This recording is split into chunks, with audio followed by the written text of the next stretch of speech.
All right, welcome back to CVM at Sunrise. So, it's a controversial documentary that explores the perceptions that portray the island of Jamaica dominated by homophobes. It also explores the intolerance and violence towards lesbians, gays, bisexuals, and transgender. Taboo Yardies gives a voice to those Jamaicans who are pro, con, and everywhere in between this highly controversial matter, an opportunity to share their own realities. The documentary filmmaker Selena Blake is here, but before we ask her anything, we're going to take a look at the trailer. No faggot, no gay, no lesbian.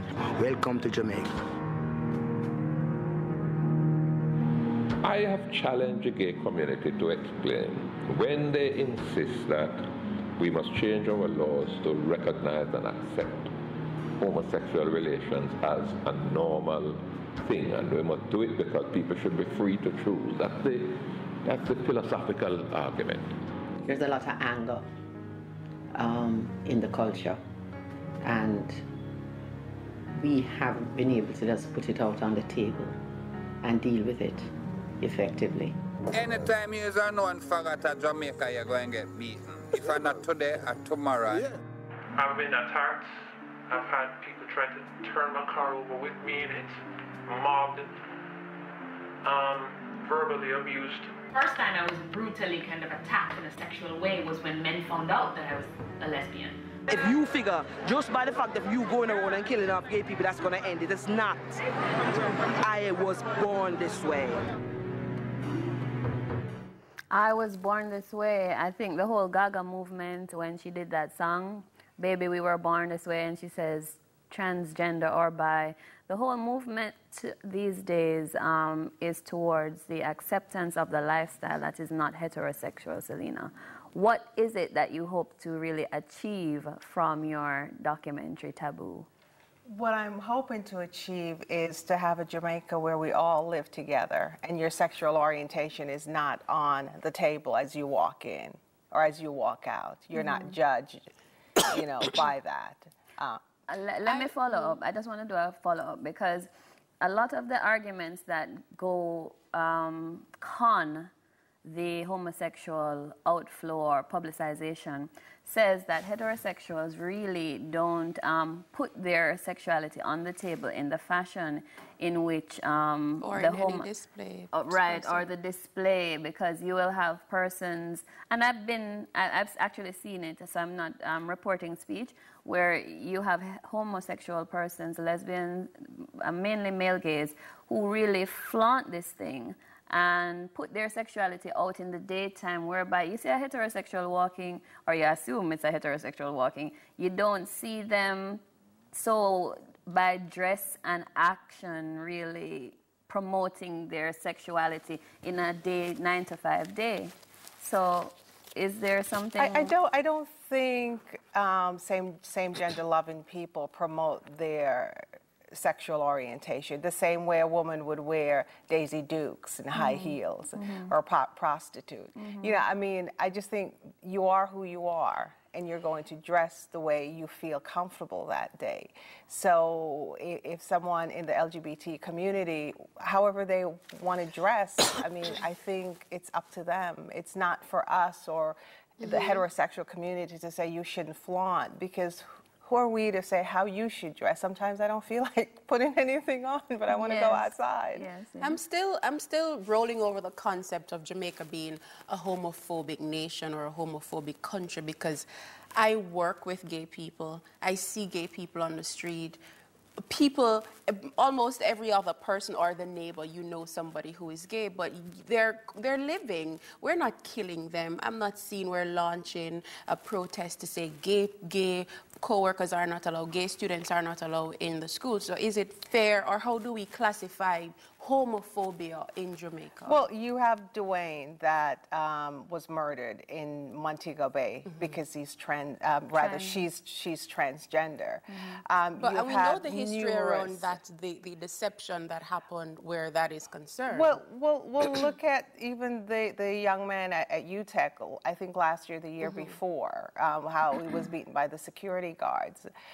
I do believe there is a level, there are pocketed areas in Jamaica where you can go about your business as, you know, a same-gender loving person, and it's fine.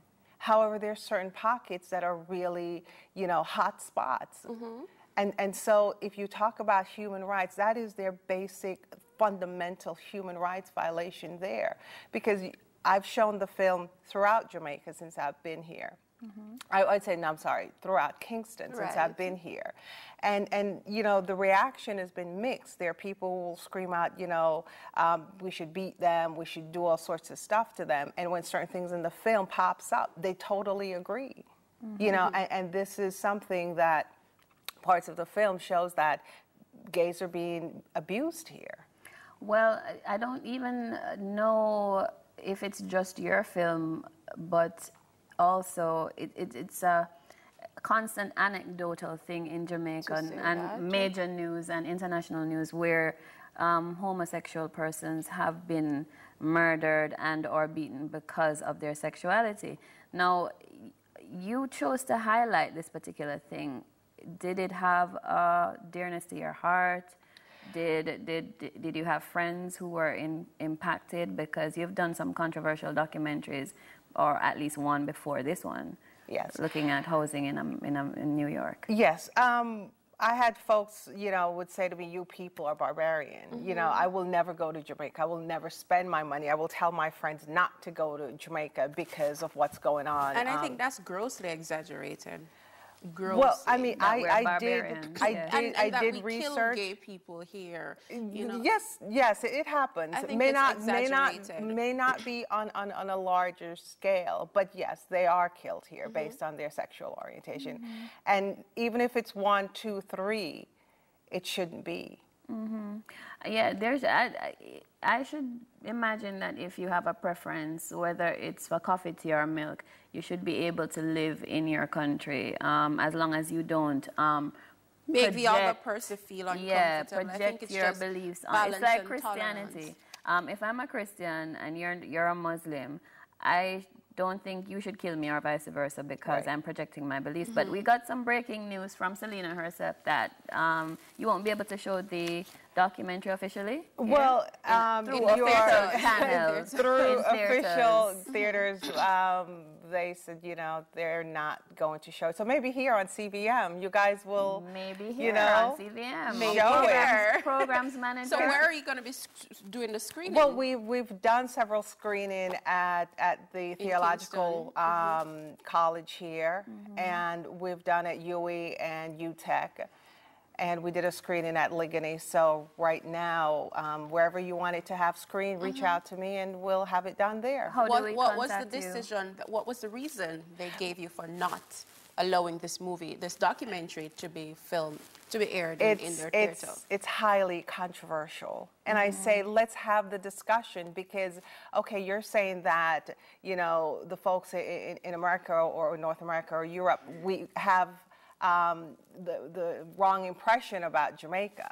So you have a platform to air it and let's have an open dialogue about it. How do we contact you or persons who are interested in having this screening done where it can be? Go to tabooyardies.com. There's a contact page there. Just send us your email, your info. Phone number?